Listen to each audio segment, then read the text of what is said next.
Good morning.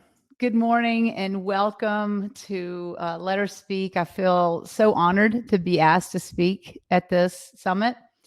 And I got to tell you that when Catherine asked me if I'd be interested in speaking, I'm like, well, what's the theme, Catherine? And she said, well, it's from success to significance. And I laughed and I said, well, I'm right in the middle. I've fallen in between. I'm in the gap, I called it. I'm in the gap. And what do I have to share about being there? And she goes, that's exactly what I want you to share about is your experience of being where you are right now, which I call in the gap. So, first of all, let's define success and significance. So you'll know how I got into the gap. So success, if you look it up in a dictionary, is accomplishment, achievement. I consider it really outer driven. It's kind of what people say about you or us. She's successful. So again, it's kind of outer driven and it's very mindful of the mind, right? And then you have significance, which when you look that up, it means meaningful, thoughtful, something that I would consider heartful, mindful, heartful. And then there's this thing right in the middle that I fell into called the gap. So I went from success, a businesswoman, you can read in the bio, all that stuff that I did that, would make the outer world say she's successful. The greatest accomplishment I ever had was raising my two boys, and they're young men now, and they're with wonderful women. So I figured that's my greatest success. But what happened to me a couple years ago, I was in a defining job. What I mean by that is I was in a great position. I was an executive director of a nonprofit, and what defined me was it did define the way I dressed. It defined how I had my hair. I had very short hair. I was talking about money. I was very corporate and probably a little masculine, as they would say. I've had my other people say, you're so corporate, so forceful. Well, that job ended kind of abruptly. So it kind of shoved me over into the edge. And what I did, my natural reaction was to get what I call hyperactive. I got super active.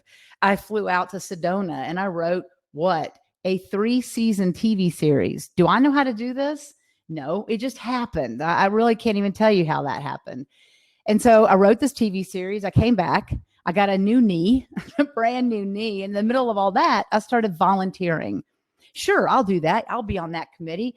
I'll do that too.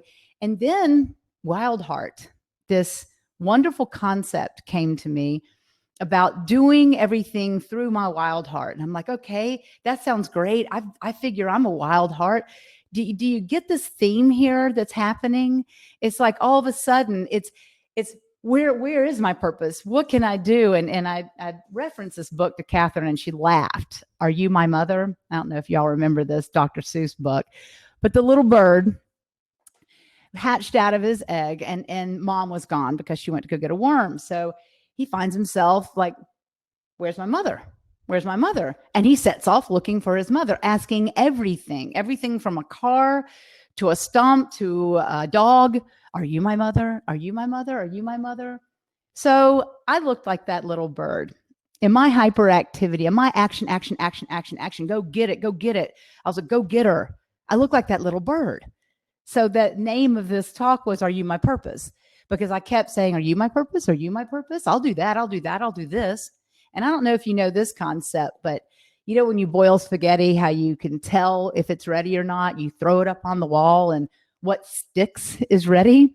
So this is another concept that I think I was steeped in is I was boiling a lot of spaghetti and throwing it up on the wall to see what would stick, to see if that was my purpose. Is that my purpose? Is that my purpose? Well, then this happened.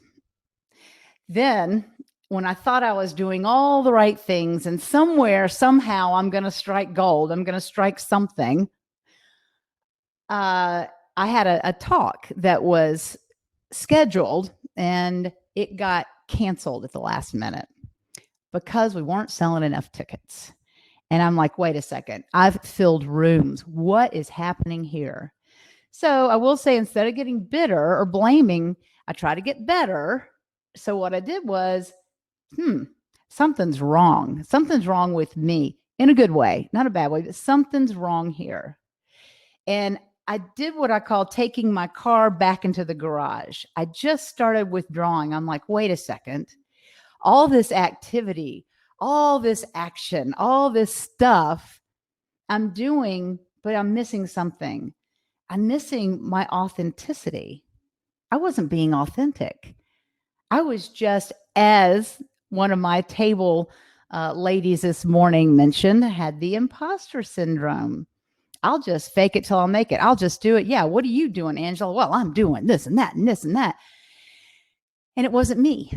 None of it was me. And women, what I love about them is that they're intuitive. And I would say the coordinators, this particular speaking engagement, that I could smell a rat.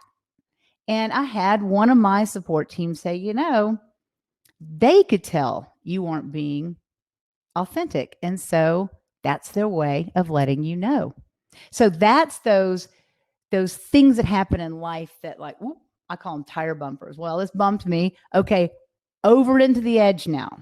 So now I'm deep into the mystery. I'm in the most uncomfortable place.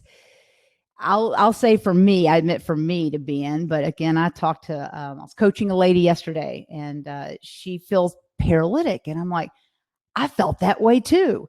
Paralyzed. Well, what paralyzes you when you go into that space of, I guess I better figure out what I really want, who I really am. And that's got to be what drives me. That stillness. Now, if you want to make anybody laugh, you tell them that Angela Howard has patience. Yeah, big laughs. I can hear you out there. No, I didn't. I didn't have patience, but I was forced to have patience, forced to go into the unknown, forced to be still, forced to listen. And then what happens? A pandemic. So then what? Then you're really forced to be inside, isolated. Who do you have to talk to but yourself, your spiritual masters, whatever you believe in? So I'm in the middle, sitting here going, this feels awful. I'm used to doing, and now I'm being forced to be still. But I'm here to tell you that on the other side of this particular part of the scale, the balance of all that action is the stillness. So in the midst of all this, I decided to call a meeting between my past self, my present self, and my future self. And I gave it a scenario. I said, so there's this opportunity to work on a movie that's here in town. You're this screenwriter, you're trying to sell your product, your screenplay, and this opportunity is right there. Well, my past self was like, heck yeah, go, offer yourself, contact them, easy, just do it. And my present self, the person I was right then, was, no way, no, I'm paralyzed. No, because what happens? Fear of rejection, fear of, well, not just rejection, but of irrelevance, and then the voice is like, well, you don't know how to do this. You don't know how to, you don't even know the lingo, the movie lingo. Why would they even consider you? Lord, that voice of fear. And I know you all probably know this acronym of fear is a false expectation appearing real. So I made it up. I made it up that I wasn't good enough. And it literally, physically, I couldn't move. I basically barely could breathe. I'm like, I can't do this. So then I called in my future self, and I'm like, future self, can you help me out here? Tell me what. Future self, she's laid back. She's so patient, because in the future, looking back, it's like all that already happened. Just chill out, surrender, allow. Not easy for me. So then you have to ask yourself, I had to ask myself, okay, so I'm in this uncomfortable, dark mystery. I don't know what I'm doing or where I am or what's going on or what's next. What's next? And man, all I want to know is what's next, because then my doer gets to go for it. But everything around me said, you have got to sit in it. You've got to sit in it and you've got to feel. And when you feel through it, the fear, the sadness, whatever it is, you got to feel it fully. Believe it or not, it drains. Like when you open a drain up, it drains all the way out. And there's this emptiness that gets filled with joy. Some people call it the surrender effect. When you just, okay, I surrender to what's next. The cool thing about that is bigger things than you've even ever imagined are allowed to come in then, because this is what happens. All right. So my past self, she was kind of audacious. She was going for interviews at all the top 500 corporations back at 23 years old, kind of telling them what salary she wanted. I mean, that's that girl. And she didn't care about the outcomes. Eventually, she knew she was going to get a job, and that's what happened for sure. But that past self taught me about action without attachments. Because if you have a certain point of view that if I do this, then my life will look exactly like that, and life doesn't turn out exactly like that, then you're setting yourself up for disappointment. So my past self said, go for it, take action, put your best foot forward, do your best research, put your best resume, all that, put your best foot forward. Don't do the spaghetti on the wall, willy-nilly. Put your best foot forward, but have action without attachment. That was a big lesson to learn, because I did end up writing this movie company. I just had to go for it. But I'm telling you, getting my fingers to go and message them was really tough, but I had to let go. So I let go. I had no attachment. But then the next one is about, how do you surrender? How do you have stillness and listen and have it not be painful? Yeah, I have to admit, it was painful for me at first. But the word that came to me, let's say from my future self, was trust. Trust. Trust in the universe that you're in the right place at the right time and everything's perfect. It's all going to work out. That is so hard. I would say my life as an adult has been learning and relearning trust. Trust. So let's go back to the gap. You have your success, you have your significance. For me, at my age, which another voice in my head goes, you should have it all figured out by now. You're over 50. Oh my God. Oh my God. So let's go back to the gap. And I don't know if you know Indiana Jones, but there's one in one of his movies. He's got to go from one cliff edge to the other. And there's nothing there. Absolutely nothing. He looks down. He's got a horrible fear of heights, but he has to trust. And the way he trusts is he didn't look down. No, he looked ahead, set his view on the goal.